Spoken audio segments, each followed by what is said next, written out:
Cats are famous for a lot of things. Napping all day, acting mysterious, and causing chaos when you least expect it. But one of their most fascinating traits is much quieter. The purr.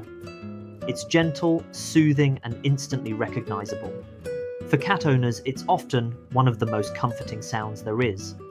Most people assume purring means one simple thing: a happy cat.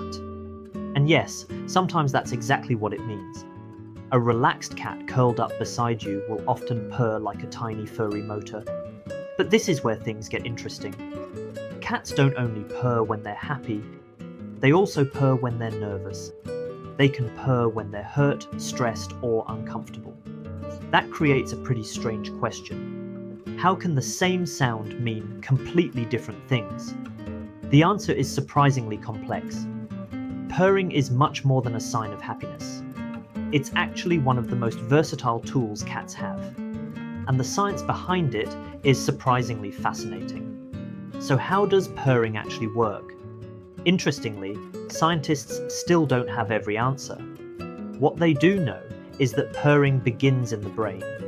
Signals travel to muscles around a cat's voice box. Those muscles contract and relax rapidly.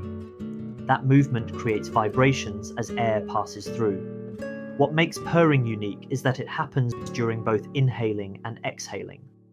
That's why the sound feels so smooth and continuous. Unlike meowing, cats don't need to open their mouths to purr. They can produce that sound almost effortlessly. The sound itself also matters. Most cat purrs fall between 25 and 150 Hz.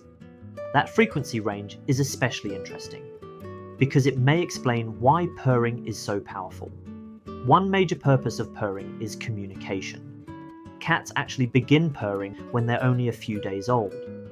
Kittens use purring to communicate with their mother. It's essentially their way of saying, "I'm safe and I'm here." Mother cats purr back as well. That sound helps comfort and reassure their kittens. So from the very beginning, cats learn purring as a form of connection. It becomes one of their earliest languages.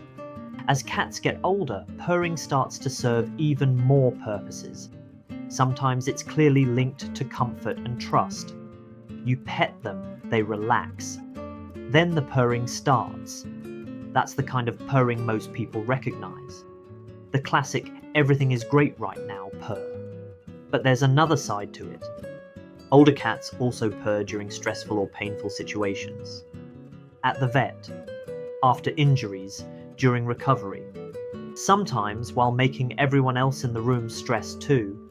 Scientists believe purring may help cats calm themselves down.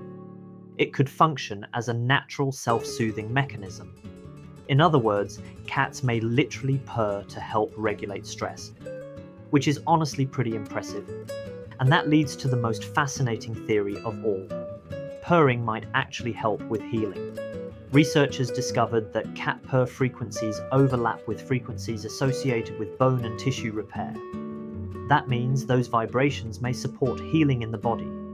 Bones, muscles, and soft tissue all respond to certain frequencies. So yes, cats may have something like built-in recovery technology. Tiny furry healing machines might actually be real. So the next time your cat curls up beside you and starts purring, remember this. You're hearing something much more complex than it seems. It isn't just a cute sound. It's communication, emotion, biology, and maybe even healing all working together. And somehow, cats do all of that while looking completely effortless. As usual, they make something extraordinary look easy.